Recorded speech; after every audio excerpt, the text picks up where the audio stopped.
Good evening বন্ধুরা, কেমন আছো তোমরা সবাই? আশা করি সবাই ভালো আছো, আমিও ভালো আছি। আজকে সন্ধ্যাবেলায় ভাবছিলাম কি বানাবো করতে করতে মনে পড়লো যে কালকে তো ডাল ভিজিয়ে রেখেছিলাম, মুসুরির ডাল, তাহলে ওগুলো দিয়েই পকোড়া বানাই। তো এটা সন্ধ্যাবেলায় স্ন্যাক্স হিসাবে খাওয়া হবে। তো দেখো এখানে রসুন দিয়ে এই মুসুরির ডালটাকে আমি ভালো করে পেস্ট করে নিয়েছি, আর কাঁচা লঙ্কা আর পেঁয়াজ কুচিয়ে নিয়েছি। তারপর এর মধ্যে দিলাম হলুদ আর একটুখানি লবণ। তো হলুদটা অনেকটাই বেশি পড়ে গেছে, এতটা হলুদ দিলে আবার হলুদের গন্ধ ছাড়বে, যেটা একদমই ভালো লাগবে না। তাই আমি কিছুটা হলুদ আবার ফেলে দিলাম তুলে। তারপরে দেখো এটাকে ভালো করে মিক্স করে নিতে হবে। তারপরে কি ভাজলেই রেডি হয়ে যাবে গরম গরম পকোড়া। এরকম করে একদিন বাড়িতে খেয়ে দেখবে, দারুণ লাগবে।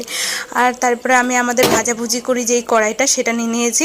এই কড়াইটা দেখে আবার কেউ কমেন্ট করো না যে কড়াইটা নোংরা। আসলে এই কড়াইটা হচ্ছে কি কালো হয়ে গেছে, লোহার কড়াই তো। তো এটা যতই ভালো করে ঘষা হোক মাজা হোক, পরিষ্কার হতে চায় না সহজে। তারপরে দেখো, মানে এটা ভাজাভুজি করার জন্যই করি।